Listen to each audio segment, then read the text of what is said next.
they were kind of mad at me because he said they had pulled that raft for 3 days before they got enough water that they could get in it and float. But he got back at me because another trip, he had some caribou. He was a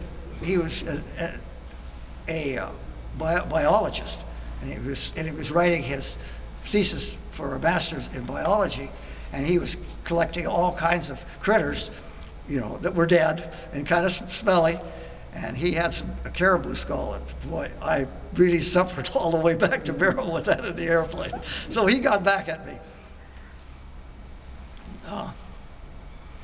So I flew out of Barrow, and then the company would use me a lot for flying. For 2 years, for 1958 and 59, for 100 days, I flew for Mobil Oil on a contract, and we lived in tent camps on the south and the north side of the Brooks Range. In the first year, we went from Bettles east and then north to Umiat, and went and clear over to Demarcation Bay in camps. And about every week, I would move the camp another 50, 60 miles. And that was 1958, and I was flying a lot of time. I was flying 550 hours in those 100 days. I was really wearing the airplanes out. And the next year, 59, we started at Hughes and went east to Selawik Valley and the Noatak, and then up on the north side, and they stashed a lot of gas in Point Hope for me, and I was shuttling out of Point Hope, and we had a camp on the Ippawick River. We stayed for quite a while, on the Cockalook River, excuse me, and it was a lot of hard work, but I was young, could do that. And then in '60, while we were flying out of Fort Yukon, and we had contracts with Sudbury Mid-Continent, that was doing a bunch of seismic work on the Black River, and we had Humble Oil had a big camp right close to the mouth of the Colleen, and we were servicing them with a Norseman.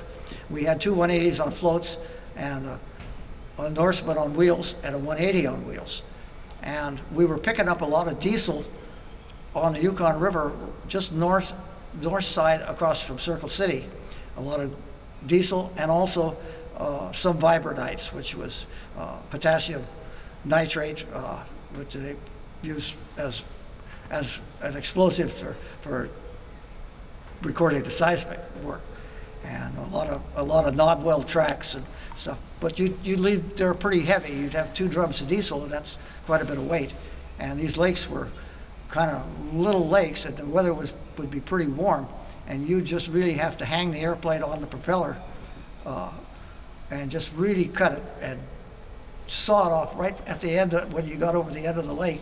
And when you got on the water, just kind of fishtail it, because of all that weight in there was a lot of inertia, and you had to get stopped. And then we'd roll the barrels out down pipes or planks right into the water, and then the people would pull it out with a Nodwell. And I never had any problem taking off, even with a passenger, but getting stopped was a problem. If the air would have been colder, it would have been easier.